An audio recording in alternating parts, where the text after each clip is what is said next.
तरह का accessory pigment connect होता है। क्यों? क्योंकि ये ट्रैप करेगा, लेकिन यहाँ से जो एनर्जी ले जाने का काम करता है ये एसेसरी पिगमेंट काम करता है। ठीक है, ये चीज है। दूसरा चीज एक और, क्वेश्चन कहाँ से बनेगा, साइकिल में जाएंगे हम लोग, घबराने का बात नहीं है, साइकिल में ही जा रहे हैं हम।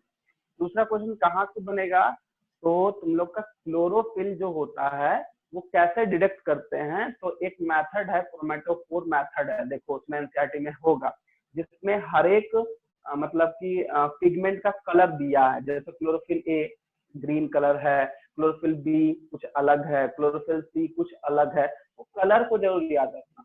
ठीक है, और तीसरा जो इम्पोर्टेंट चीज है वो है कि ग्राफ दिया हुआ है, जिसमें इंटेंसिटी ऑफ मतलब पिगमेंट के बारे में, इंटेंसिटी ऑफ लाइट के बारे में दिया है। एक दिया है, पहला ग्राफ दिखा, हाँ पहला ग्राफ दिखा रहा है तुम्हारा, हम दिखा देते हैं तुमको। जैसे पहला ग्राफ दिखाता है पिगमेंट को लेके, ठीक है। दूसरा ग्राफ दिखाता है कि किस लाइट में तुम्हारा O2 का प्रोडक्शन ज्यादा होता है। ठीक है, जिससे ये पता चलता है कि ये दोनों लाइट बहुत इंपॉर्टेंट है तुम्हारा। देखो ये चीज है, पहला जो ग्राफ है इसमें यहाँ पे सारा तुम्हारा पिगमेंट का कलर दिया है, ये बहुत इंपॉर्टेंट है। मैच द कॉलम में इसका क्वेश्चन पूछा जाता है, पूछा जा सकता है। इसमें पहला ग्राफ में हमारा पिगमेंट के बारे में दिया है, ठीक है, कि कौन सा पिगमेंट जो है किस कलर में एब्जॉर्ब होगा। तो यहाँ देखो लिखा है क्लोरोफिल ए और क्लोरोफिल बी एंड कैरोटीनॉइड। हाँ, तो ये कलर ध्यान रखना, ठीक है, या नहीं तो इसका सीरीज याद कर लेना, क्योंकि अगर फिगर देके क्वेश्चन पूछ जाए कि लेबल्ड कीजिए ABCD में कौन करेक्ट है कौन है, तो वो भी पूछ सकता है। दूसरा जो मैकेनिज्म है, दूसरा जो ग्राफ है वो दिया है, इसमें लाइट का इंटेंसिटी या स्पेक्ट्रम पता करना है। कैसे पता करना है, तो ये जो ग्राफ है वो O2 के रिलीजिंग से, तो ध्यान देना कि O2 का जो रिलीजिंग होता है वो तभी होगा जब फोटोसिंथेसिस होगा, क्योंकि इसके जस्ट नीचे rate of photosynthesis and light absorption में दिया है। ठीक है, rate of photosynthesis and light absorption में देखो यहाँ पे 400 एंड 700, तो 400 nm में कौन सा लाइट रहता है और 700 nm में कौन सा लाइट रहता है, तो ये याद रखना, 400 में ब्लू रहता है और 700 में रेड रहता है। Blue and red, blue and red, तो ब्लू जो है ब्लू में 400 होगा और इसमें 700 होगा nm। तो ब्लू में जब, क्योंकि ये दोनों बहुत ही इफेक्टिव वेवलेंथ है, आई मीन अगर हम बात करें स्पेक्ट्रम का, विजुअल लाइट स्पेक्ट्रम का, तो blue light and red light is a मतलब कि बोल सकते हो it is a main light for photosynthesis, I mean most efficient light बोल सकते हो। तो ब्लू 400 nm है, और हम लोग जानते हैं 400 और 700 दोनों में होता है। तो जब ब्लू होगा तो उस टाइम O2 भी तो रिलीज होगा, जब रेड होगा तो उस टाइम O2 रिलीज होगा। तो देखो दोनों का जो ग्राफ है ऑलमोस्ट सेम है, देखो दिख रहा होगा, ये जो ब्लैकिश ग्राफ है यहाँ पे भी ग्राफ है, मतलब ब्लू वाले में भी O2 का रिलीजिंग ज्यादा हो रहा है और रेड वाले में भी O2 का रिलीजिंग ज्यादा हो रहा है। तो ये दोनों मोस्ट इफेक्टिव लाइट है फॉर फोटोसिंथेसिस। तो ये ग्राफ से इंपॉर्टेंट क्वेश्चन पूछ सकता है, ठीक है, यही चीज है इसमें। तो कुछ चीज था जो इसमें बताने का लायक था वो हम बता दिए, बाकी बात इसको याद कर सकते हो अच्छे से, समझना तो खैर है ही, ठीक है। नेक्स्ट अब हम लोग आते हैं कि light reaction and dark reaction क्या है, ठीक है। तो उसके लिए हम लोग को सबसे पहले इलेक्ट्रॉन ट्रांसपोर्ट सिस्टम पढ़ना होगा, और इलेक्ट्रॉन ट्रांसपोर्ट सिस्टम जो होता है वो दो पार्ट में कंप्लीट होता है, cyclic and non cyclic. Start करते हैं, थोड़ा उसका ग्राफ आई मीन उसका जो है वो हम बना देते हैं, उसके बाद हम लोग इसका स्टार्ट करेंगे, ठीक है।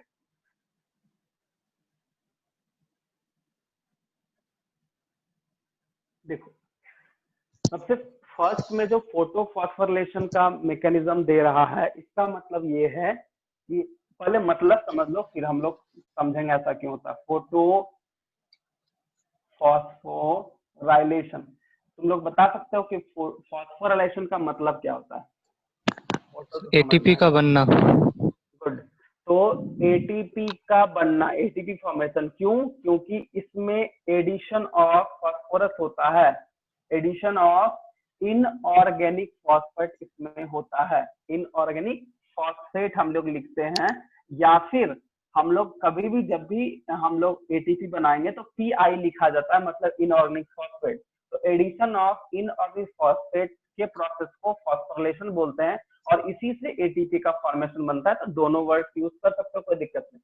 फोटो सिंपल है, फोटो क्यों वर्ड यूज किया है कि सनलाइट के प्रेजेंस में होगा। इससे ये पता चलता है कि सनलाइट मतलब लाइट रिएक्शन में, या फिर हम बोल सकते हैं कि फोटोसिंथेसिस में ये एटीपी बन रहा है, इसीलिए इसका नाम फोटोफॉस्फोरिलेशन दिया गया। ठीक है, अब देखो सबसे फर्स्ट में हम तुमको पहले ही बता चुके हैं कि लाइट रिएक्शन का मेन काम क्या होता है, एटीपी और NADPH2 को बनाना। लेकिन इसके लिए हमको चाहिए इलेक्ट्रॉन और H+, ये दोनों एनर्जी का फॉर्म है।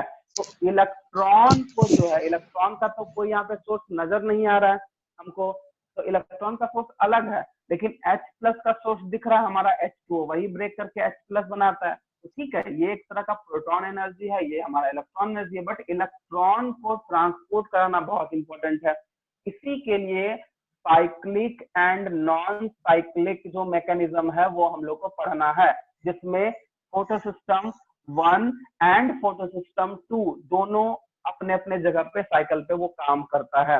अब यहाँ पे एक चीज है, कोई भी तुम सिस्टम ले लो, फोटोसिस्टम 1 लो, फोटोसिस्टम 2 लो, फोटोसिस्टम 2 को जेड स्कीम बोला गया है। ठीक है, ऐसा बोला गया जेड स्कीम क्योंकि वो वैसा दिखता ही है। यहाँ से एक सिस्टम स्टार्ट होगा, यहाँ पे इलेक्ट्रॉन एक्सेप्ट करेगा, यहाँ पे ट्रांसफर करेगा, फिर यहाँ पे दूसरा आएगा, फिर इस तरह से एक्सेप्ट करके यह काम करता है, समझे। तो फोटोसिस्टम 1 एंड फोटोसिस्टम 2 हम लोग उसके मतलब लाइट के वेवलेंथ से हिसाब, मतलब उसके ही हिसाब से हम लोग लेते हैं। क्या है वहां पे 680, PS1 में हम लोग क्या लिखते हैं, PS1 में 680 लिखते हैं और PS2 में 700 लिखते हैं। तो ये सारा PS1 PS2 ये समझ रहे होगा, ठीक है ना।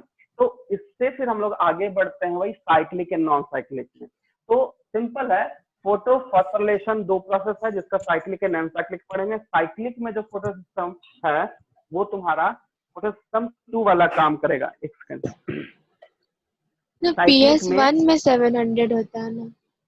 हाँ वही देख रहा था हम लोग। ठीक है, PS1 में 700 और 680। तो PS1 वाला जो होता है वो साइक्लिक में काम करता है, और दोनों जो है ये दोनों ये होता है नॉन साइक्लिक में।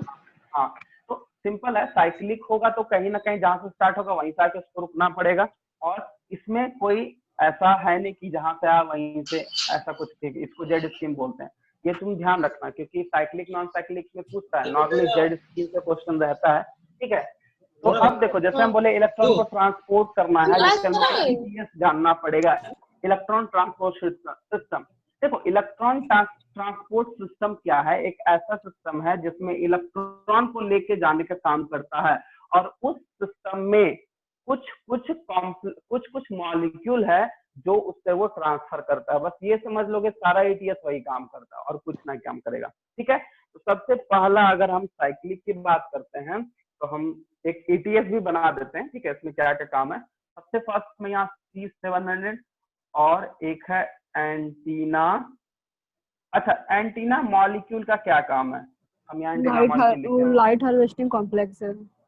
लाइट हार्वेस्टिंग, क्योंकि मैक्सिमम लाइट को क्या करेगा, वो ट्रैपिंग का काम करता है। ठीक है, चलो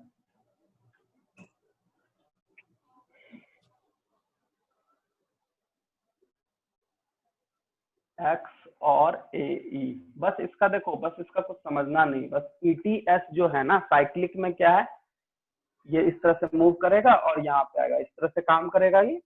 तो ध्यान रखना इसमें ETS में कौन कौन सा कॉम्प्लेक्स मॉलिक्यूल जा रहा है, या कौन कौन सा मॉलिक्यूल जो होता है वो यूज आता है। जैसे फिरोडॉक्सिन है, Fe कॉम्प्लेक्स हो जाता है, हाँ प्लास्टोसाइनिन होता है, ठीक है, यूबिक्विनॉन होता है, इस तरह से। तो हम वही अरेंजमेंट हम तुमको दिखा रहे हैं कि कैसे ये काम करता है। ठीक है, तो सबसे फर्स्ट में हमारा है A1, हम लिख देते हैं सबका। दूसरा है FES, ये हो गया Fe अलग, S फॉर सल्फर। उसके बाद FD, उसके बाद प्लास्टोक्विनोन चला जाता है PQ। ठीक है, प्लास्टोक्विनोन के बाद cytochrome B6 and B, sorry cytochrome cytochrome B6 and F, ठीक है, और अल्टीमेटली PC, और ये फिर प्लास्टोसाइनिन कर दिए, ठीक है। तो अब हम इसको कैसे रिप्रेजेंट करेंगे, ठीक है। देखो सबसे फर्स्ट में ए जो है वो क्यूनॉन को रिप्रेजेंट करता है, क्यूनॉन मॉलिक्यूल है। FeS का मतलब होता है FeS, Fe यहाँ पे क्या लेंगे बताओ? Fe3+, FeS, S for sulphur, Fe क्या लेंगे? आयरन। आयरन, हाँ, आयरन सल्फर कॉम्प्लेक्स होता है FeX का मतलब, ठीक है। और FD मतलब फेरोडॉक्सिन, फेरोडॉक्सिन, ठीक है। उसके बाद PQ प्लास्टोक्यूनॉन होता है, प्लास्टोक्यूनॉन है।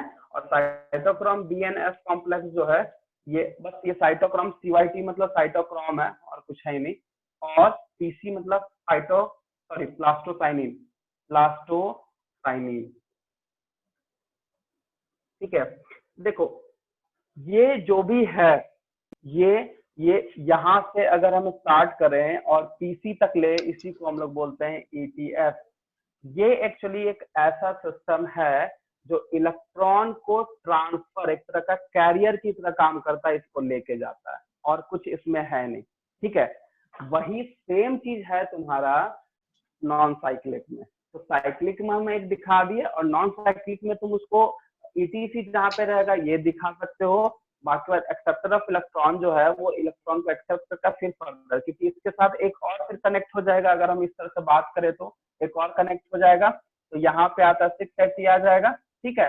इस तरह से काम करेगा। तो यहाँ पे एक चीज यही होता है कि देखो यहाँ पे इलेक्ट्रॉन हुआ, यहाँ पे एब्जॉर्ब हुआ, फिर ये इसको यहाँ से भेजा, मूव किया, मूव करने के बाद ये कैरियर लेके आया, फिर से ये P7 मतलब इस सेंटर पे ही आके फिर ये एब्जॉर्ब हो जाएगा इलेक्ट्रॉन, या फिर यहाँ पे आ जाता है एंटीनम।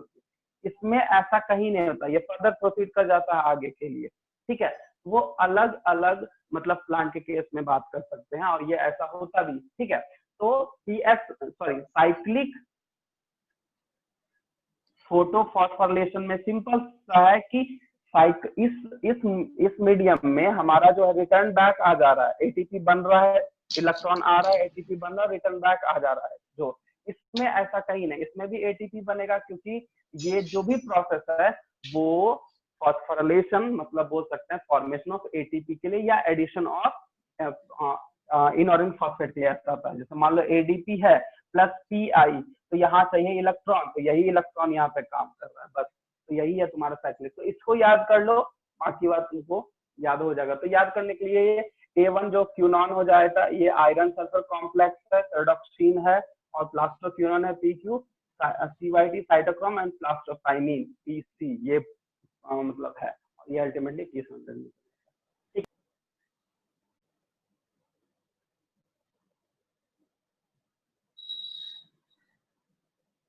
जरूरी है, अगर थोड़ा सा भी इधर कॉम्प्लेक्स तो वो गलत हो जाएगा, बस यही एक डर है। और इसमें कुछ डर नहीं है, बट इसको तुम अरेंज कर लो कि कौन कैसे कहाँ जा रहा है, बस। चाहे तुम ऊपर से नीचे चल जाओ या फिर नीचे से ऊपर आ जाओ, बस खाली मॉलिक्यूल्स का ध्यान रखना। और इसमें कुछ भी नहीं है, ज्यादा दिमाग लगाने का जरूरत नहीं है, क्योंकि ये दोनों सिस्टम में बस इलेक्ट्रॉन को कैरियर कौन है, कौन धो के लेके जा रहा है, कौन कॉम्प्लेक्स, यही याद करना, इससे ज्यादा क्वेश्चन नहीं। यही है तुम्हारा, ठीक है। इसको नोट, अगर तुम लोग नोट किए तो ठीक है, ना तो नोट कर लो।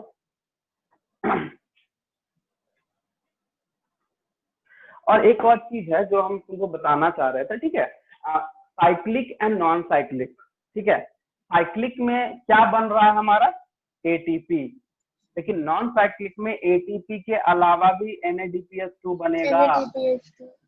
ये ध्यान रखना, ये भी अभी हमको तुरंत आया कि जो साइक्लिक एंड नॉन साइक्लिक में डिफरेंस है यही है, एक साइक्लिक एटीपी करेगा, ठीक है, और एक non cyclic ATP plus NADPH दोनों करता है, ठीक है। वो फिगर में तुम लोग वहां पे नोट कर सकते हो या फिर ऐड कर सकते हो, वैसे हम नॉन साइक्लिक का भी बना देते हैं।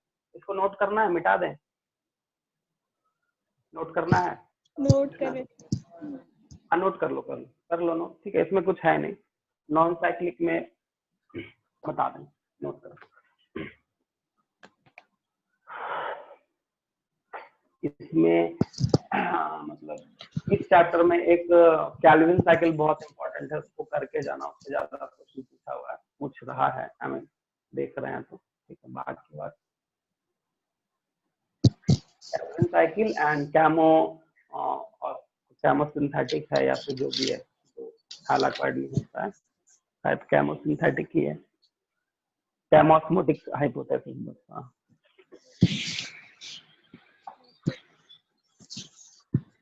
हो गया सर। हो गया ना?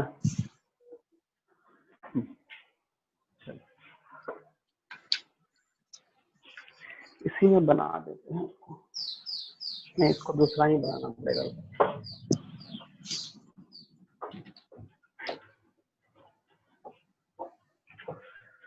डायग्राम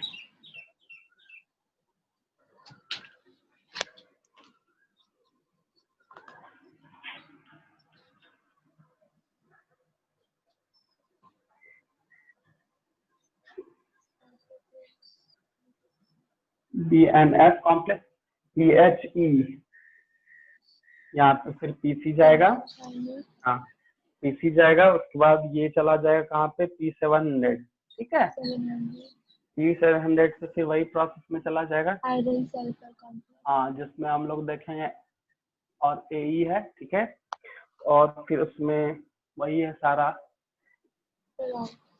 7, फिर FES, फिर FD, उसके बाद FNR, और यहाँ पे बन जाता है तुम्हारा NADPH2, NADPH, ये बना देता है NADPH2, कहीं कहीं H प्लस H प्लस लिखा रहता है, तो दोनों एक ही चीज है, और ये नहीं करना है, समझे, कंफ्यूज नहीं होना है। अब देखो जैसे प्लास्टोक्यूनॉन है, यहाँ पे तुम्हारा बन जाता है ADP प्लस PI, और ये बना देता है ATP, ठीक है। ये जो है PHE को हम लोग डिनोट करते हैं थियोफाइटिन, PHE को डिनोट करते हैं थियोफाइटिन, इसको ध्यान रखना, थियोफाइटिन, ये चीज होता है, ठीक है।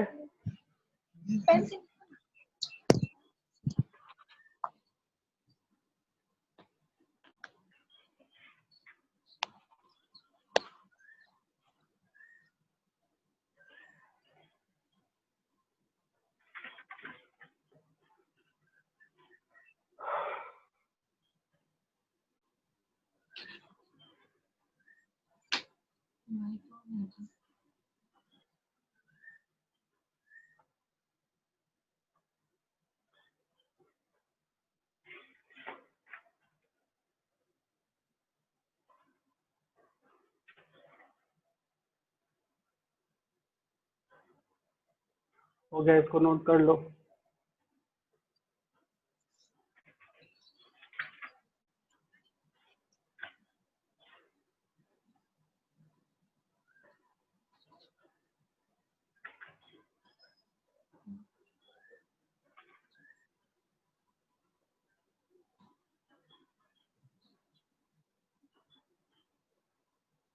सर P700 के ऊपर क्या लिखे हैं, ए? किधर किधर? P700 के ऊपर, हाँ क्या है वो? वही वही AE है, ये जस्ट साइक्लिक वाला है, साइक्लिक वाला ही है, X और AE है, A1 है, FES है, FD है, FNR है, और ये NADPH, इसको इधर बना देते हैं। A1 क्या होता है? हैं?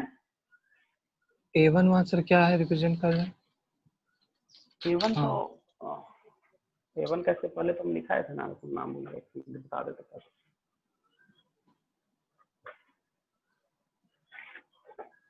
A1 है, A क्यूनॉन है, क्यूनॉन A1 एक क्यूनॉन।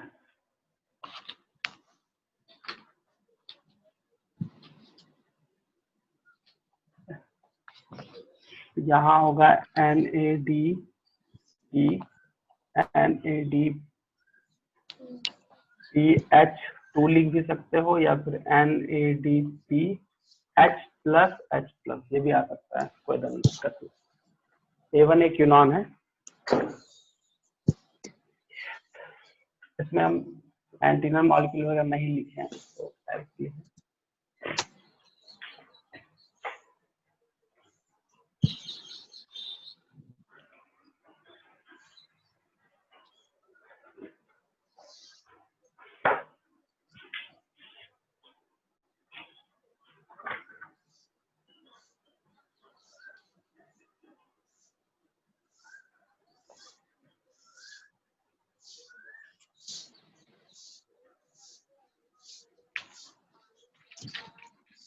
सर ये समझ में नहीं आया, कुछ समझा सकते?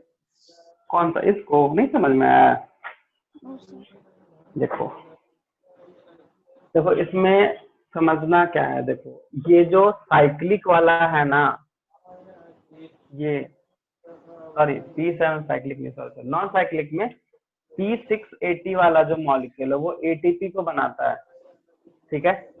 और जो P700 मॉलिक्यूल होता है ये तुम्हारा NADPH2 को बनाता है। ये यहाँ से स्टार्ट होगा, ये CO5 जो होता है ये इलेक्ट्रॉन को एक्सेप्ट करता है, क्योंकि तुम एनसीईआरटी में देखना लिखा है इलेक्ट्रॉन एक्सेप्टर।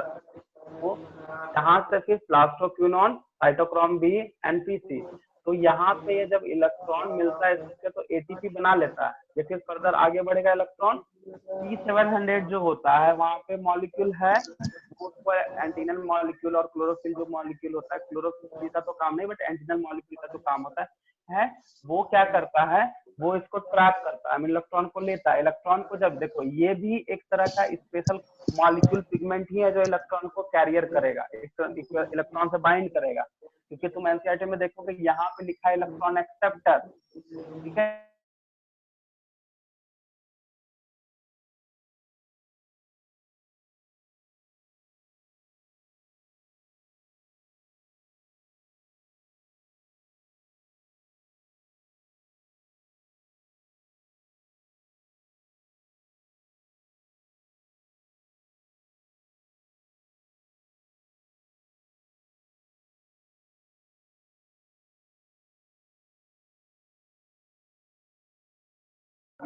ATL, ठीक है, यही लिखा और कुछ नहीं, बीच में ये सब चीज छोड़ दिया, ठीक है।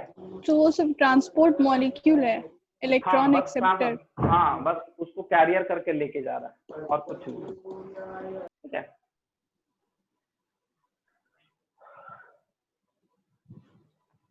सर हो गया। बेटा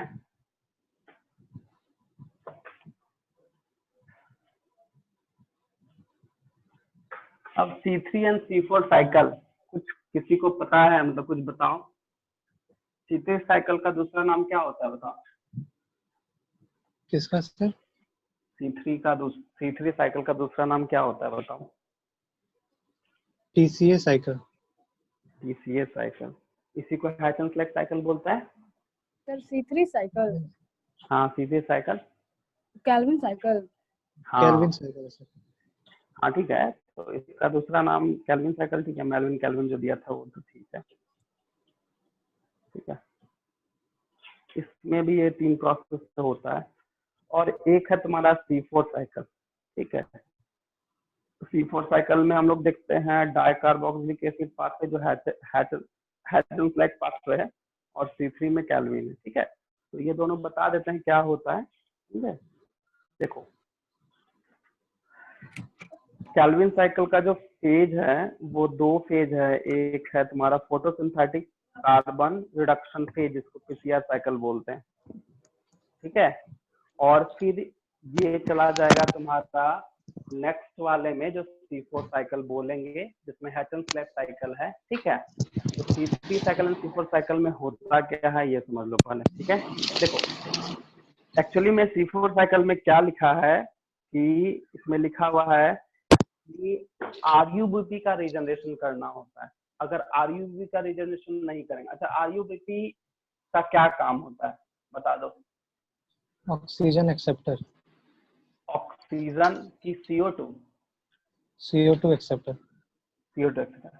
RUBP देखो, क्योंकि हम लोग लाइट रिएक्शन में हम लोग पढ़ लिए साइक्लिक नॉन लाइट साइक्लिक पढ़े, तो जब डार्क रिएक्शन में जाता है तो क्या होता है, लाइट रिएक्शन से हमको ATP मिल गया और NADPH2 ये दोनों मिल गया।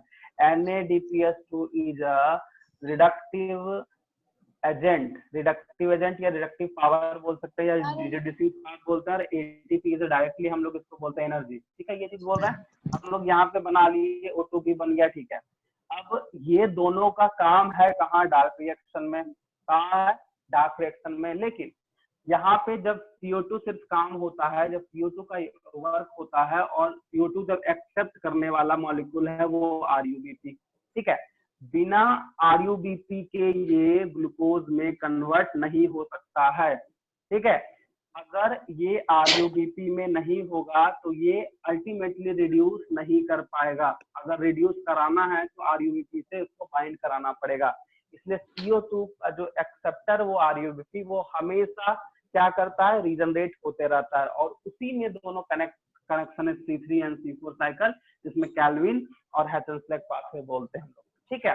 देखो C4 साइकिल में बस उसका नाम इसलिए ऐसा दे दिया गया है क्योंकि जो OAA है, ऑक्जेलो acetic acid, is a C4 carbon 4 containing compound, से C4 दे दिया है। वहां पे अलग थोड़ा मैकेनिज्म है, और C3 में 3 मैकेनिज्म है, क्योंकि इसमें बार बार RUBP को बनाना पड़ेगा। मतलब इसमें समझ लो रीजनरेशन ऑफ RUBP, ये जो प्रोसेस है ये C3 या फिर कैल्विन साइकिल हम बोल सकते हैं, ठीक है। मतलब कैल्विन साइकिल में हमेशा RUBP का फॉर्मेशन होता है, और RUBP नहीं होगा तो CO2 बाइंड नहीं करेगा, ठीक है। अब देखो जैसे मान लो CO2 हुआ, RUBP बना, तो हम क्या बोले, रिडक्शन करना है इसको, रिड्यूस कराना है इसको। जब तक रिडक्शन नहीं कराएंगे तब तक ग्लूकोज नहीं बनेगा।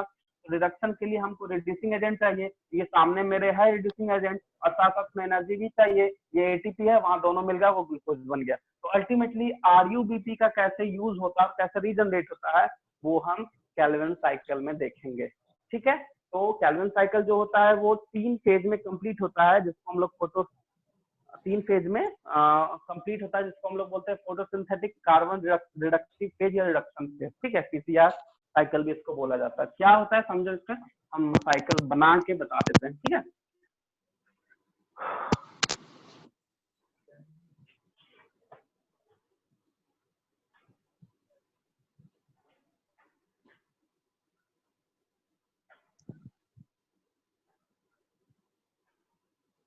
देखो सबसे फर्स्ट में है, ठीक है, इसको हम लोग बोलते हैं PCR साइकिल,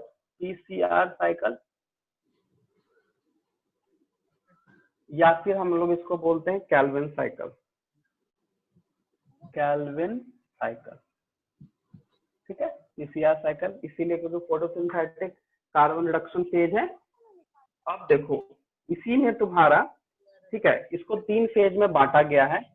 तो सबसे पहला फेज है वो है कार्बोक्सिलेशन। दूसरा फेज आ जाता है तुम्हारा ग्लाइकोलाइटिक रिवर्सल, ठीक है। तो इसमें हम तुमको इक्वेशन बता के हम समझा देते हैं, क्योंकि फिगर बहुत ज्यादा मतलब मैं एकदम हॉचपॉच टाइप से है, ठीक है। और तीसरा जो है रीजनरेशन ऑफ RUBP। देखो सबसे फर्स्ट में कार्बोक्सिलेशन बोले, ठीक है। तो कार्बोक्सिलेशन में क्या होता है, ध्यान देना, छोटा सा चीज हम बताते हैं फिर हम इक्वेशन लिख देंगे, समझ लेना। CO2 प्लस RUBP ये कनेक्ट हो जाता है, आई मीन ये मतलब रिएक्ट करता है और बनाता है 2 कार्बोक्सी 3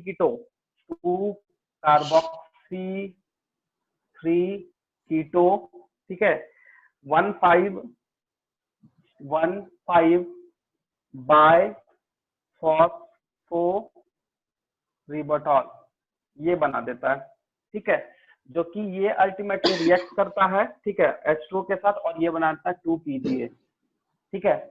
2PGA का मतलब फॉस्फोग्लाइसरिक एसिड, 2PGA का मतलब 2 मॉलिक्यूल ऑफ फॉस्फोग्लाइसरिक एसिड, ये बना देता है।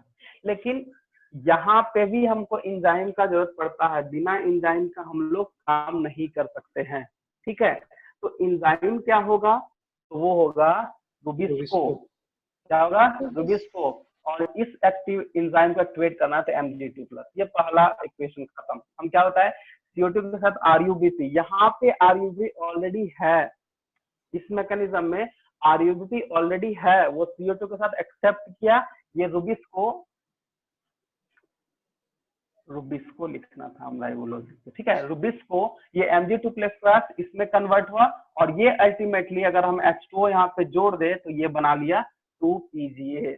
अब 2PGA में फॉस्फोग्लाइसरिक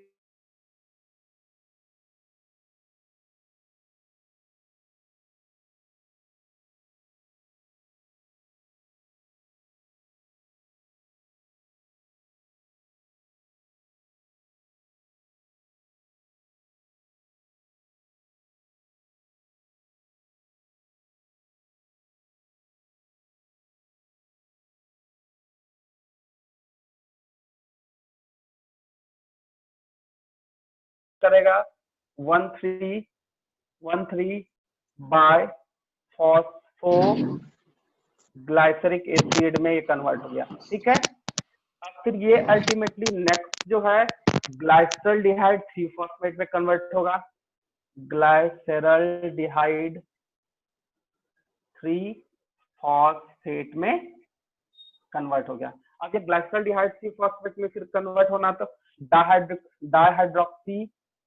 डाइहाइड्रोक्सी एसीटोन, ठीक है। इस तरह से अल्टीमेटली करते करते ये जाएगा, फिर चला जाएगा ग्लूकोज बना देगा, ये क्या बनाएगा, ग्लूकोज। ये है तुम्हारा ग्लाइकोलिटिक रिवर्सन, ठीक है, इसमें एक तरह का रिडक्शन हो रहा है और ये अल्टीमेटली ग्लूकोज में कन्वर्ट हो गया, ठीक है। अब देखो ग्लूकोज में कन्वर्ट हो गया, इसका काम खत्म, जो होना था फोटोसिंथेसिस खत्म। हाँ, तो ये ग्लाइकोलाइसिस का रिवर्स है। हाँ, ग्लाइकोलिटिक रिवर्सन है ये, इसमें 2PGA से ग्लूकोज बन रहा है। हाँ बोलो अभिषेक। हाँ सर, ठीक है, ठीक है, 2PGA से ग्लूकोज बन रहा है, इसमें और 6-7 इक्वेशन है, बट वो डायरेक्टली हम लिख रहे हैं 2PGA से ग्लूकोज, ये इंपॉर्टेंट नहीं, ये इक्वेशन इंपॉर्टेंट नहीं है, ये वाला इंपॉर्टेंट था जो हम लिख दिए, ये इंपॉर्टेंट नहीं है उतना, बस इतना समझो 2PGA हो गया, ग्लूकोज का काम, ग्लूकोज बन गया, यहाँ पे काम खत्म, ग्लूकोज का काम खत्म, मतलब ग्लूकोज का जो प्रोसेस, आई मीन फोटोसिंथेसिस का जो प्रोसेस था वो काम खत्म। लेकिन एक और प्रोसेस रह जाता है, वो तीसरा प्रोसेस है जो बोलते हैं regeneration of RuBP, regeneration of RuBP, क्योंकि अगर, हाँ सर अगर उल्टा भी जाएंगे तो ऊपर में 1,3 बाय फॉस्फोग्लिसरिक एसिड तो नहीं होगा ना, अगर ग्लाइकोलाइसिस के अगर हम रिवर्स में भी जाएंगे तो सर ऊपर में तो ये नहीं होना चाहिए, नहीं होना चाहिए वो, ठीक है। इसमें क्या बोल रहे हो तुम जैसे,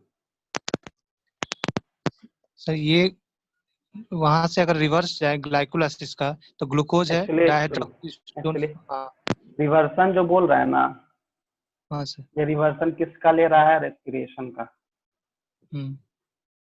रेस्पिरेशन का ग्लाइकोलाइसिस, बस इसीलिए रिवर्सल लिखा है। हाँ सर, तो अगर रिवर्स लेंगे तो ग्लूकोज से ठीक है डाइहाइड्रोक्सी एसीटोन फॉस्फेट बना, उसके बाद ग्लिसरॉल्डिहाइड 3-फॉस्फेट, ये दोनों तो सेम ही रहता है, इसके ऊपर जो बनता है वो 1,3 बाय फॉस्फोग्लिसरिक एसिड, ये नहीं होना चाहिए बोल रहे। अच्छा वो 3 नहीं तो क्या होना चाहिए, तो इसके फ्रुक्टोज 6-फॉस्फेट, तो फ्रुक्टोज 6-फॉस्फेट डाइहाइड्रोक्सी से ग्लाइसरॉल्डिहाइड जाओगे, ठीक है, तो ग्लाइसरॉल्डिहाइड और ये तो इक्विलिब्रियम में रहता है ना, हाँ इक्विलिब्रियम में रहता है, लेकिन यहाँ पे कुछ एंजाइम का भी है, एक डिहाइड्रोजनेज है और एक तुम्हारा इसमें है, जैसे डिहाइड्रोजनेज यूज हो रहा है तुम्हारा इसमें, जैसे ग्लाइसरॉल्डिहाइड से 3-फॉस्फेट से जा रहा है ना हम लोग डाइहाइड्रेट में, यहाँ पे आइसोमेरेज एंजाइम है, ये थोड़ा सा, और ग्लाइकोल तो 1,3 तो रिवर्स से बनना चाहिए, में नहीं जाएगा वो, ठीक है, ये ठीक बोल रहे हो। एक सेकंड उनको देख लेते हैं।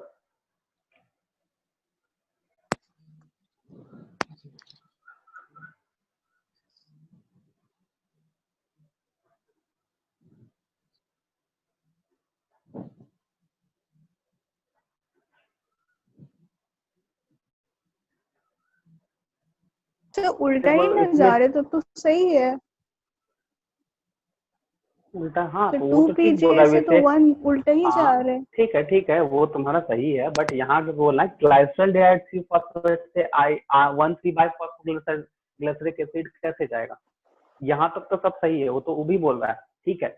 यहाँ पे एक्चुअली क्या है ना, यहाँ पे एक और चीज लिखा हुआ है, ऐड किया है कि ये NADPH से रिड्यूस्ड होता है, NADPH से ये रिड्यूस्ड होके बन जाता है तुम्हारा 3 फॉस्फेट ग्लाइसरॉल्डिहाइड 3 फॉस्फेट। हाँ तो ये बन रहा है, ठीक है।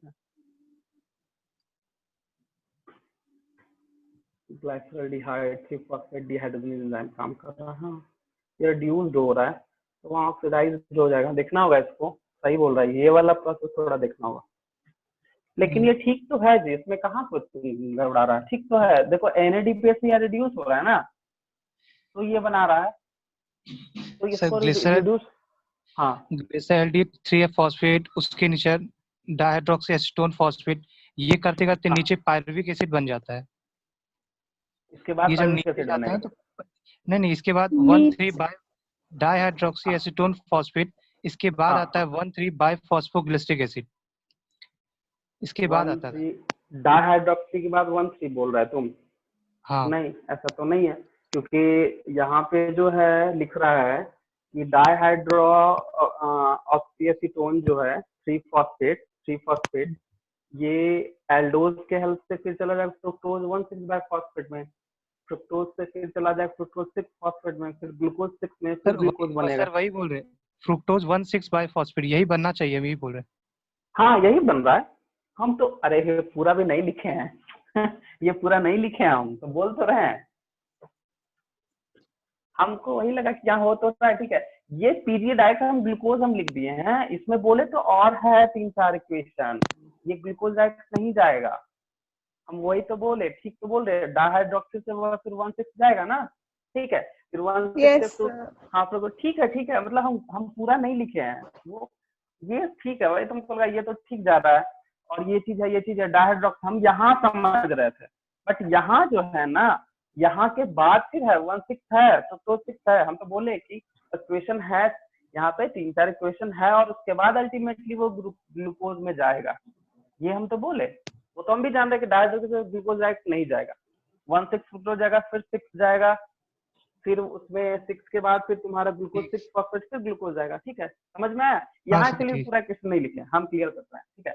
यहाँ पे पूरा क्वेश्चन नहीं लिखे क्योंकि देखो ये ग्लाइकोलिटिक रिवर्सिबल में बस इतना ध्यान रखना है 2 PGA से ग्लूकोज बन गया, और इसमें जो इक्वेशंस है ये हम 3 ही स्टेप में गए, इसके बाद जाएगा 3 से 4 स्टेप और जाएगा तभी वो ग्लूकोज बनेगा, ठीक है। मतलब कहने का कि ग्लूकोज बन गया, यहाँ स्टेप मिसिंग है, तो स्टेप मिसिंग हम किए हैं, ठीक है, क्योंकि ये तुम्हारा कभी इंपॉर्टेंट है नहीं, आई मीन कभी नहीं पूछता है। एक ये इंपॉर्टेंट पूछता है, और दूसरा इंपॉर्टेंट है कि ग्लूकोज बना लिया, अब उसको RUBP में कन्वर्ट करना है, क्योंकि रीजनरेशन ऑफ RUBP अगर नहीं होगा ना तो फिर ये जो प्रोसेस फर्दर कार्बोक्सिलेशन का प्रोसेस स्टार्ट नहीं हो सकता है, ठीक है, वो चीज ठीक है। तो इसको अब RUBP के लिए हम लोग को क्या करना पड़ेगा, तो उसमें भी इक्वेशन है, इसमें तो बहुत सारे इक्वेशन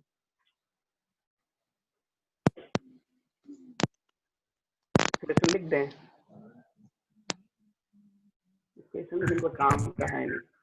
अल्टीमेटली देखो होता क्या है कि फ्रुक्टोज 6 फॉस्फेट प्लस ग्लाइसरॉल्डिहाइड 3 फॉस्फेट ये अल्टीमेटली कन्वर्ट हो जाता है RUBP में, और उसके साथ साथ में निकल जाता है तुम्हारा ग्लूकोज निकलेगा, 18 ATP निकलेगा, और 12 NADPH भी निकलेगा, 18 ATP भी निकल जाएगा, और ADP प्लस PI भी निकलेगा, और 12 NADPH2 भी निकलेगा। मतलब RUBP ये बनेगा, इसके लिए दो चीज है, ठीक है। एक्चुअली क्या है ना कि अगर NCERT में हम देखते हैं तो NCERT में सीधा सीधी बस लाइन दे दिया है कि regeneration step require 1 ATP for phosphorylation to form RUBP, ठीक है। और इसमें बस खाली एटीपी के बारे में दिया है, तो इसको बस इतना ही रखो क्योंकि इसमें 8-10 है, वो काम का है नहीं, ये तो हम बता देते। ठीक है, वो आरयूबीपी जो है अल्टीमेटली में एटीपी का यूज हो रहा है और वो एटीपी मतलब एटीपी यूज होके आरयूबीपी का फॉर्मेशन करने वाला है। ठीक है, वही चीज है इसमें। तो इसमें इक्वेशन क्योंकि 8-10 इक्वेशन में फायदा नहीं है उसको टाइम वेस्ट में। ठीक है, तो बस हम देखो एक्चुअली क्या है ना कि कार्बोक्सिलेशन का मैकेनिज्म को याद रखना, ये क्वेश्चन पूछ रहा है, इस तरह का क्वेश्चन पूछ सकता है कौन सा एंजाइम कहाँ क्या है, क्योंकि वो दिया हुआ है कार्बोक्सिलेशन में पूरे अच्छे से। और रिडक्शन में क्या है, बस ग्लाइकोलाइटिक आई मीन जो रिवर्सिबल ये रिडक्शन है, क्योंकि रिडक्शन होगा तभी ग्लूकोज बनेगा। हम बार बार बोल रहे हैं कि CO2 आरयूबीपी रिड्यूस करेगा रिड्यूस करेगा रिड्यूस करेगा तभी ये बनेगा। तो ये जब बनेगा, ठीक है, ये वाला जब फॉर्म चला जाएगा तब ये अल्टीमेटली, क्योंकि पीजी जब बन रहा है तो पीजी के बाद फिर ये रिडक्शन स्टार्ट करेगा, तब ये ग्लूकोज में कन्वर्ट होगा, जो कि सेकंड लाइन है। तो एनसीईआरटी में ये सेकंड लाइन को लिख दिया है रिडक्शन, देख लो। ठीक है, तो ये सेकंड लाइन समझ में आएगा। थर्ड में बस एक लाइन लिखा हुआ है कि एटीपी जो होता है वो फॉस्फोरिलेशन, ठीक है, फॉस्फोरिलेशन में एटीपी का रिक्वायरमेंट और डायरेक्टली आरयूबीपी का वो फॉर्म कर दिया। बस वो 2-3 लाइन है, उसको याद उसको देख लेना, याद कर लेना, बस हो जाएगा। ठीक है, तो यही है पीसीआर साइकिल, समझे, क्योंकि इसमें 8-10 इक्वेशन और है थर्ड वाले में, समझे, इसमें कोई दिक्कत? इसको समझ गए, इसको समझ गए ना? यस। ठीक है, बस खाली एनसीईआरटी का लाइंस को नोट करके उसको याद कर लेना, वो ज्यादा बेनिफिट है, उसी से क्वेश्चन हमेशा रहेगा।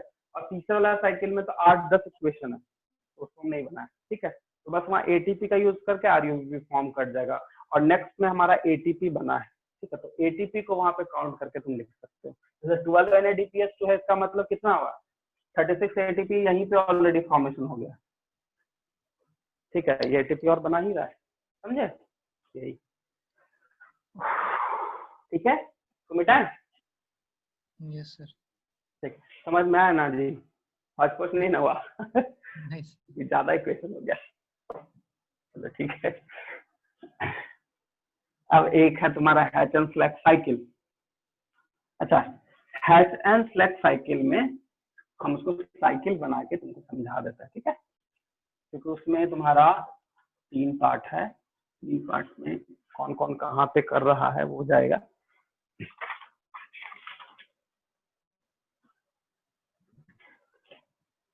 मेसोफिल सेल और बंडल सेल में ये दोनों हो रहा है ना इसमें।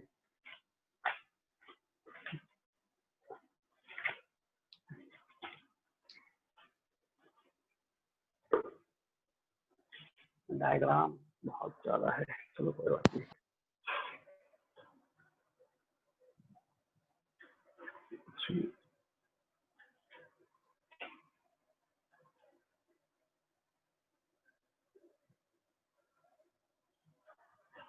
C4 एसिड जो बना रहा है, इसको हम लोग बोलते हैं ऑक्जेलो एसिटिक एसिड, इसी के नाम पे इसका C4 डाल दिया। ये ट्रांसपोर्ट होगा, ट्रांसपोर्ट होने के बाद ये C4 एसिड फिर बनाएगा, और फिर यहाँ डी कार्बोक्सिलेशन, ठीक है, यहाँ पे CO2 हो जाएगा और ये पायरुवेट में कन्वर्ट होगा।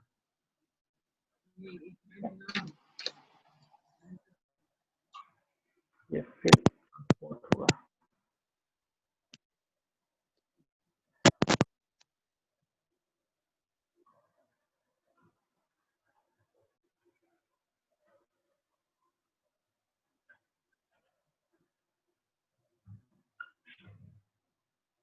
फॉस्फोफिनॉल पायरुवेट,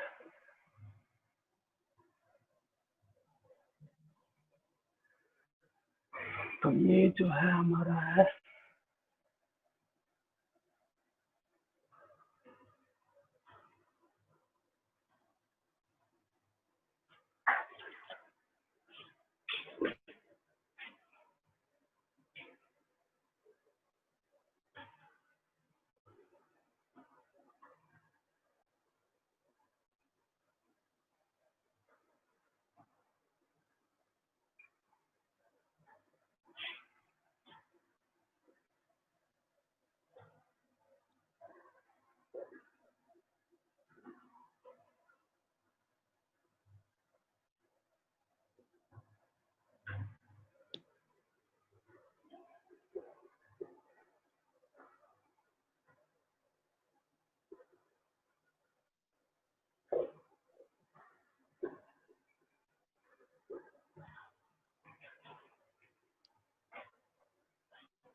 देखो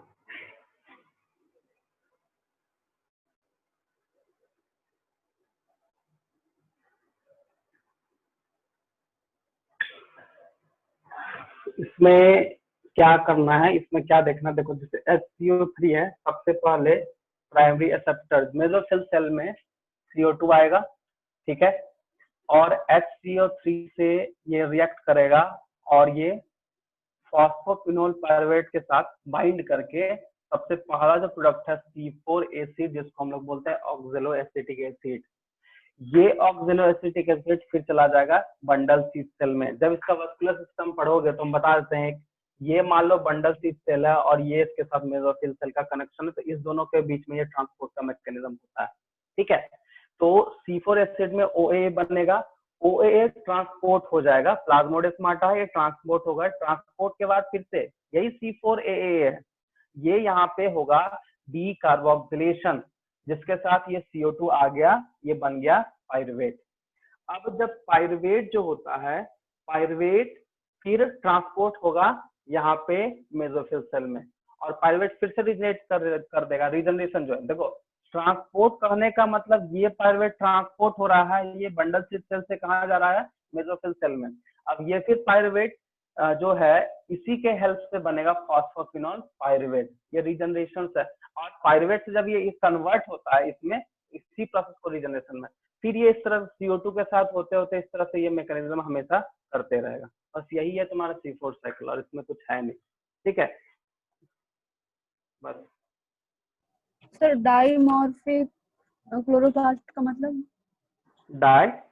मॉर्फिक क्लोरोप्लास्ट, डाइमॉर्फी, डाय का मतलब दो मॉर्फी का मतलब क्या, एक्सटर्नल फीचर। एक्सटर्नल फीचर, तो कहीं ना कहीं दो तो यही चीज मतलब है ना। इसमें लिखा हुआ है कि वो शो करता है क्रेन्ज एनाटॉमी। क्रेंज एनाटॉमी, हाँ ये क्रेंज एनाटॉमी का ये मतलब इसको बहुत बोल्ड लाइन से लिखा होगा शायद, तो उसको एकदम अंडरलाइन कर लेना, क्योंकि क्रेंज एनाटॉमी का मतलब डिस्ट्रीब्यूशन के हिसाब से इसका दिया है कि नहीं, ये डायमॉर्फिज्म शो करता है, दोनों सेल के बीच में ऐसा होता है, दोनों पार्ट में होता है, इसलिए इसका क्रेंज एनाटॉमी, ठीक है, और कुछ नहीं। जैसे पता है ये मान लो बंडल सॉरी वस्कुलर सिस्टम है, तो ये हमारा मेसोफिल सेल है, इसी से कनेक्ट करता है इस तरह से, ये बंडल सिस्टम, ये दोनों एक दूसरे में कनेक्ट करता है। मतलब देखो इसमें कुछ ज्यादा कहीं नहीं कुछ सोचना है, फॉस्फोक्विनोल को रीजनरेट करना है, ठीक है, तो पायरुवेट रीजनरेट कर देगा, और फॉस्फोक्विनोल CO2 के साथ मिल के ये सबसे पहला ऑक्सिलो एसिटिक बनाता है, जो कि C4 एसिड है, और ये इसी के हिसाब से C4 साइकिल बोलते हैं, यही ट्रांसपोर्ट होता है अल्टीमेटली पायरुवेट, ये मैकेनिज्म हमेशा होते रहता है, और इसमें कुछ नहीं है, ठीक है। तो बस यही है इसमें, और तो कुछ है नहीं। और देखो यहाँ पे ऑक्सिलो एसिटिक एसिड जो है ना, अल्टीमेटली कन्वर्ट होता है पायरुवेट में, ठीक है। तो पायरुवेट में ऐसा ही नहीं होता है, इसमें मैलिक एसिड भी चल जाता है, मैलिक एसिड एस्पार्टिक एसिड जाता है, तब पायरुवेट में होता है, बट वो नहीं जानना है, इसलिए हम नहीं बताया।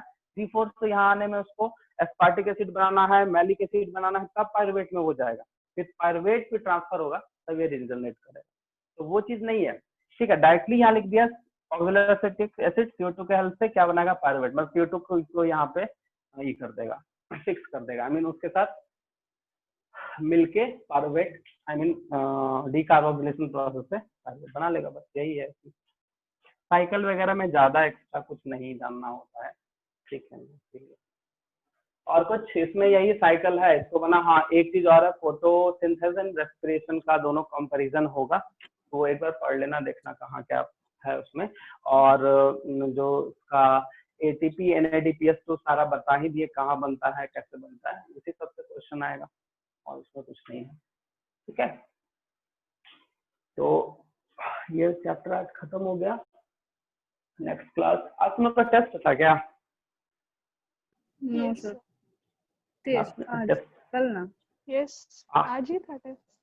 आज टेस्ट था तुम लोग का, क्योंकि हम सर से बात किए थे चैप्टर्स के बारे में, तो सर बोले कि आज लोग का टेस्ट है, इसलिए एक ही चैप्टर दे रहे हैं। हम बोला अच्छा ठीक है, इसलिए हम नहीं बोले, ठीक है। और कुछ ऑब्जेक्टिव में असाइनमेंट में कुछ प्रॉब्लम है तो PEPA क्या है फुल फॉर्म? PEPA इसमें? यस सर, C4 साइकिल में एक कुछ है। फॉस्फोइनोल पायरुवेट कार्बोक्सिलेज, PEPA है। एक केज होगा, हाँ और क्या होगा,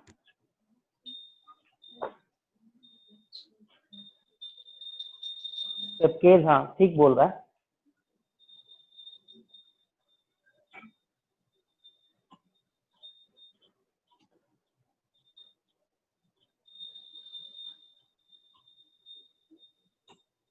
Phosphorenol pyruvate. पायरुवेट, पायरुवेट, पायरुवेटेज, पीपीसी इस तरह से होगा, ऐसे है ना। Phosphonol pyruvate carboxylase oxygenase PEPcase. हाँ Pyruvate carboxylase. रिलेज, कार्बोक्सी वो एंजाइम वर्क कर रहा है। और सर ये अर्ली एक्सपेरिमेंट्स इम्पोर्टेंट है? अर्ली एक्सपेरिमेंट वो इनिशियल, वो जो स्टार्टिंग में है, यस सर। हाँ इम्पोर्टेंट है, ठीक है, वो इम्पोर्टेंट है, उससे क्वेश्चन पूछता है। एक क्वेश्चन अभी तक पूछा है, वो बता देते कौन सा पूछा है। पेज नंबर निकालो, 207। हाँ 207 निकालो, हम बता देते हैं कौन सा साइंटिस्ट का नाम को याद नहीं है। वो जोसेफ सब जो- प्रेस्ले वाला, जोसेफ प्रेस्ले वाला क्वेश्चन पूछा है, ठीक है। उसके बाद जैन इंग हाउस है, मतलब ऐसे क्वेश्चन पूछता है, ठीक है। अरे देखो ये वाला बहुत इंपॉर्टेंट है, सेकंड 208 जो है, ये फर्स्ट पैराग्राफ बहुत इंपॉर्टेंट, बहुत ज्यादा, ठीक है। तो यहाँ पे बहुत सारा साइंटिस्ट ही खाली है, उसमें देखना पड़ के, वो इम्पोर्टेंट है, ठीक है। एक क्वेश्चन जोसेफ प्रेस्ले से एक बार क्वेश्चन पूछ चुका है,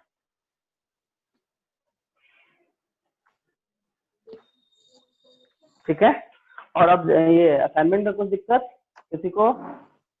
असाइनमेंट तुमको लगता है दिक्कत नहीं हुआ होगा, अगर तुम लोग बनाए होगे तो, क्योंकि एनसीईआरटी से ही था सारा।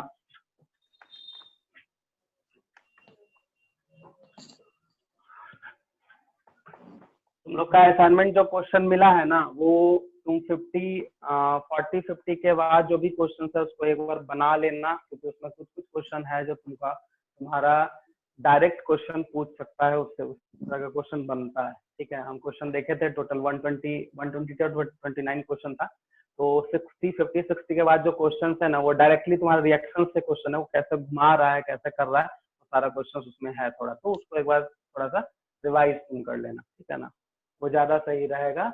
और उसको बनाना, क्वेश्चन ऑलमोस्ट बन ही गया होगा, क्योंकि बोले ना वो एनसीईआरटी का लाइन है और कॉन्सेप्ट भी वहीं से है, तो ज्यादा दिक्कत नहीं होना चाहिए। और अगर दिक्कत है तो पूछ सकते हो, कोई दिक्कत नहीं, लेकिन 50-60 के बाद जो है क्वेश्चन, 50 तक का जो पहला क्वेश्चन, उसमें भी कुछ कुछ क्वेश्चन है, बट उसके बाद जो क्वेश्चन जो भी 60-65 क्वेश्चन है ना, वो उसमें हमको 25 के अप्रॉक्स में क्वेश्चन ऐसा दिखा जो कि क्वेश्चन जो है वो कॉन्सेप्चुअल है, मतलब रिएक्शन से है, कैसे क्या है, उस तरह का क्वेश्चन मिला हमको, इसलिए हम बोल रहे हैं, उसके बाद रिवाइज कर लेना। बाकी बात एनसीईआरटी जो है वो तो हम बता ही दिए अभी, कैसे कैसे क्या करना, इवेंट डिस्कस हो गया, ठीक है। अच्छा, और कुछ?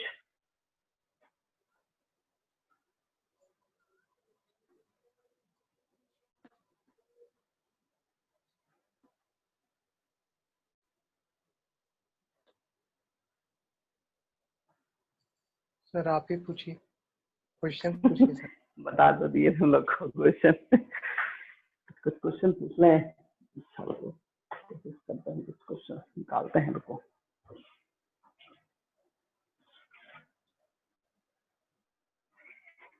प्रीवियस ईयर क्वेश्चन बनाया कुछ?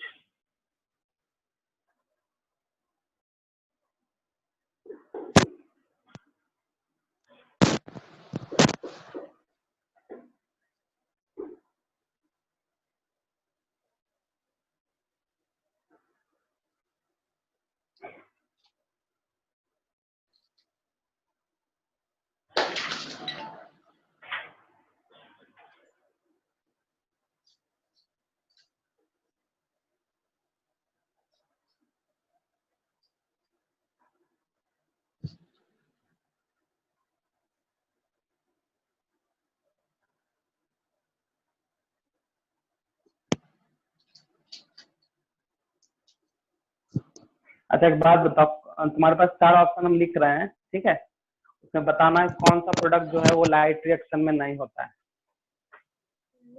एटीपी, एनएडीपी, NADPH2 एंड चौथा O2 NADP। NADP। सही है। ये क्वेश्चन था, बस एक ही क्वेश्चन 2018 में पूछा है इस तरह का क्वेश्चन। सर ये NADP और NADP से दोनों अलग होता है लेकिन। ये एक्चुअली NADH होगा। हाँ तो दोनों अलग होते हैं। हाँ तो दोनों अलग होगा ही, ठीक है। तो वो कहाँ यूज अच्छा होता है? एक छोटा सा क्वेश्चन बता दो। ठीक है हम बता दें। CO2 जो होता है ना, सॉरी ऑक्सीजन जो है CO2 से बनेगा या H2O से बनाएगा? H2O से क्यों बनेगा भाई?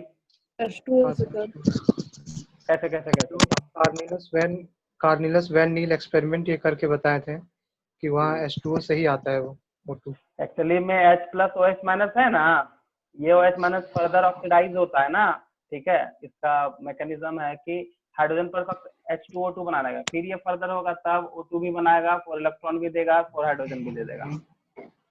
ये मैकेनिज्म होता है जिसमें हम लोग बोलते हैं इवोल्यूशन ऑफ O2। तो ये हमेशा ध्यान रखना, इस तरह क्वेश्चन है एक। हाँ क्या बोला? NADH।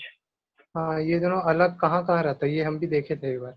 देखो NADPH जो है हमेशा फॉर्म होगा, इतना ध्यान देना, हमेशा फॉर्म होगा क्योंकि ये एनर्जी मटेरियल है। NADH तो वो नहीं पूछ रहे NADH कहाँ पर प्रोड्यूस होता है, ये क्या उसका? ये तो फ्रीली रहता है साइटोप्लाज्म में।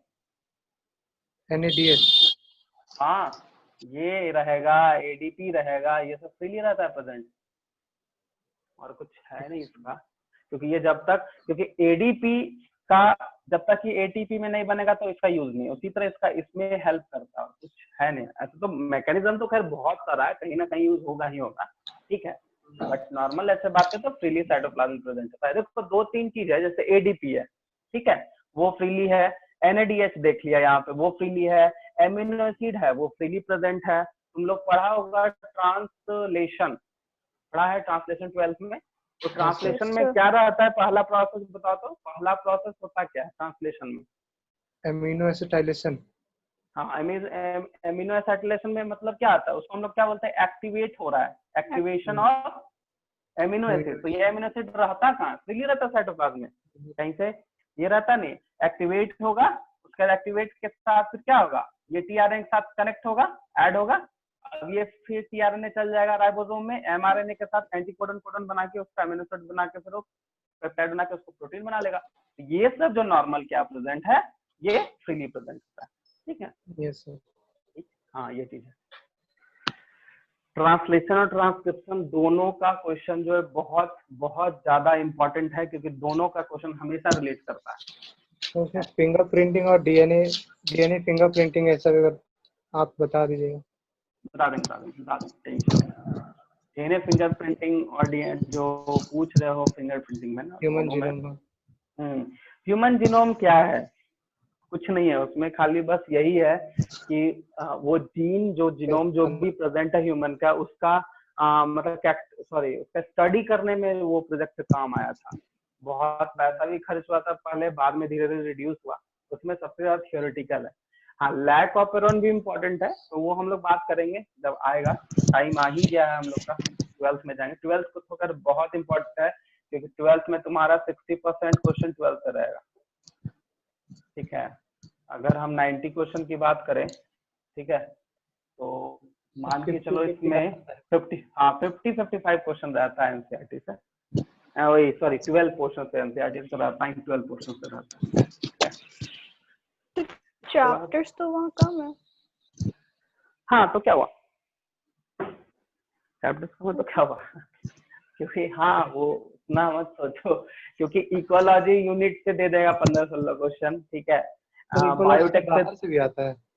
हाँ थोड़ा सा आता है, वो इन्वायरमेंटल इशू में आता है, जैसे कुछ है, जैसे प्रोटोकॉल वगैरह जो है वो सब थोड़ा पढ़ लेना। कोयोटो प्रोटोकॉल है, मोनोट्रियल प्रोटोकॉल है, इस तरह का वो सब तो एनसीईआरटी में दिया ही है। वो सब तो दिया है, जैसे नेशनल पार्क शायद नहीं दिया है। कोयोटो नहीं दिया, कोयोटो नहीं दिया है, वो एक बार पूछा था। 4 ऑप्शन में जो 3 नहीं होगा वही होगा।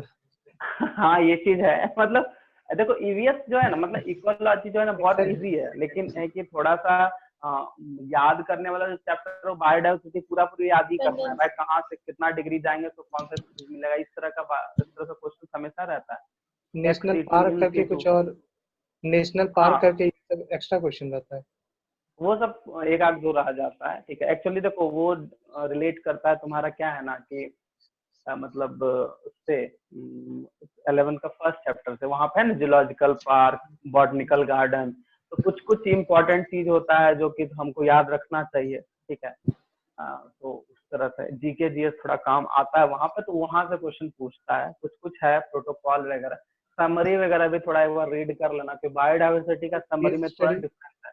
केस स्टडी पढ़ना है, केस स्टडी भी इम्पोर्टेंट है। हाँ हाँ वो पढ़ना है। केस स्टडी का क्वेश्चन है जी सर तो पहले 12th वाला ही कंप्लीट करवा दीजिए। 12th वाला हाँ वो कर सकते हैं, लेकिन सर उसमें आप बहुत तो सारा डाउट है।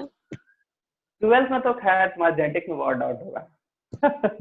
तो रिप्रोडक्शन वाले सेक्शन से भी बहुत डाउट है। अगले ठीक है ठीक है ठीक है, करा देंगे। उसमें क्या, स्टार्ट वहां से कर देते हैं अगर डाउट वहां ज्यादा, क्योंकि हमको लग रहा है 11 का तुम लोग का ऑलमोस्ट अब फोटोसिंथेसिस है, रेस्पिरेशन, ऐसा एक दिन रेस्पिरेशन लेने दो। तो बस अब तो एनिमल फिजियोलॉजी बचा। एनिमल फिजियोलॉजी तो हाफ हम लोग कंप्लीट कर भी लिए थे। कोई बात नहीं, तुम लोग बस खाली हमको बता देना सर कौन कौन सा चैप्टर का करना है, वो हम कर देंगे डिस्कस। 12th में तो खैर है बहुत, 12th में तो बहुत क्वेश्चन उससे खैर है, तो स्टार्ट कर देंगे। क्या एक क्लास और होने दो, रेस्पिरेशन खत्म कर देंगे, प्लांट का टेंशन। 12th में नहीं है, मेरा 11th में ही डाउट्स है। किस में बोलो? एनिमल फिजियोलॉजी में, ह्यूमन फिजियोलॉजी में। अच्छा ह्यूमन फिजियोलॉजी में, कोई बात नहीं, उसका भी क्लास होगा। ऐसा थोड़े क्लास तो सब लेंगे। मेरा कहने का मतलब है कि जैसे कि जो ज्यादा मतलब जैसे बोले ना कि ज्यादा जिसमें डाउट है उसको पहले खत्म करते हैं ना, क्योंकि टाइम बचा नहीं। अब 60 दिन टोटल है, 60 दिन भी नहीं है अब, ठीक है ना। तो 60 दिन में मतलब अब चला ही गया है, आज तो 3-4 दिन ऐसे ही चला गया, 3-4 दिन मेरा ऐसे ही वेस्ट हो जाएगा। तो टोटल कुल मिलाकर 50-52 दिन बचा है। तो जो ज्यादा डाउट है उस पर हम लोग बात करते हैं। तो तुम ही लोग बता दो कि नेक्स्ट चैप्टर कौन सा स्टार्ट करोगे तुम लोग, किसमें ज्यादा डाउट दिख रहा है। वो सर पहले रिस्पिरेशन वाला कर लीजिए। रेस्पिरेशन पहले कर लेते हैं। हाँ रेस्पिरेशन कर लेते हैं, क्योंकि उसमें 3 जो है ना, ग्लाइकोलाइसिस बहुत है। देखो ग्लाइकोलाइसिस और क्रेब्स साइकिल में बस एनर्जी कहाँ से कहाँ यूज हो रहा है, कौन कहाँ से बन रहा है, बस वही पूछता है, वही बस इम्पोर्टेंट है। वो हम बता देंगे, विद साइकिल तो बनाएंगे ही, चलिए दिक्कत नहीं है। और ग्लाइकोलाइसिस में ये चीज ध्यान रखो कि 10 स्टेप जब जाते हैं तो हर एक स्टेप में एंजाइम है, बट 2 ही स्टेप का एंजाइम हमेशा पूछा है, वो पहला और दूसरा, एक्सोकाइनेज आइसोमेरेज, याद रखना होगा उसमें। ठीक है, वो सब चीज है। तो हम लोग नेक्स्ट क्लास रेस्पिरेशन खत्म करते हैं। आज ही स्टार्ट हम बोले थे सर को, तो सर बोले नहीं आज लोग का टेस्ट भी है, इसलिए हम एक ही चैप्टर दिए। बोले ठीक है, फोटोसिंथेसिस में बहुत लेंदी था, तो चलो ठीक है, हो गया हम लोग का कंप्लीट एक तरह से। तो नेक्स्ट क्लास स्टार्ट करते हैं रेस्पिरेशन, ठीक है, वो ज्यादा सही रहेगा। ठीक है, अब देखो शायद 18 या 19 जून के बाद अगर खुल गया तो अच्छी बात है। ज्यादा ही रहेगा। ठीक है, तो नेक्स्ट मिलते हैं फिर रेस्पिरेशन। और कुछ इसमें प्रॉब्लम? क्वेश्चन इसमें क्वेश्चन छोटा छोटा ही क्वेश्चन पूछ रहा है, देख रहे हैं, बहुत ज्यादा टफ नहीं पूछा है, बट साइकिल वगैरह थोड़ा रिवाइज करके जाना ज्यादा अच्छा रहेगा। ठीक है, चलो फिर नेक्स्ट क्लास हम लोग मिलते हैं, ठीक है, रेस्पिरेशन के साथ। और हाँ, इसके बाद जो चैप्टर है ग्रोथ वाला, उसमें प्लीज ये बता देंगे, वो हम ऐसे ही तो हार्मोन है ना सर? हाँ, प्लांट ग्रोथ हार्मोन बहुत इंपॉर्टेंट, उसका इन्वेंशन और उसका फंक्शन, बस कौन सिंथेटिक हार्मोन है, कौन सेमी सिंथेटिक है, कौन नेचुरल है, इस तरह का क्वेश्चन पूछता है। बाकी और कोई इधर क्वेश्चन नहीं पूछता है। ठीक है, तो देखते हैं। ठीक है फिर नेक्स्ट, ठीक है।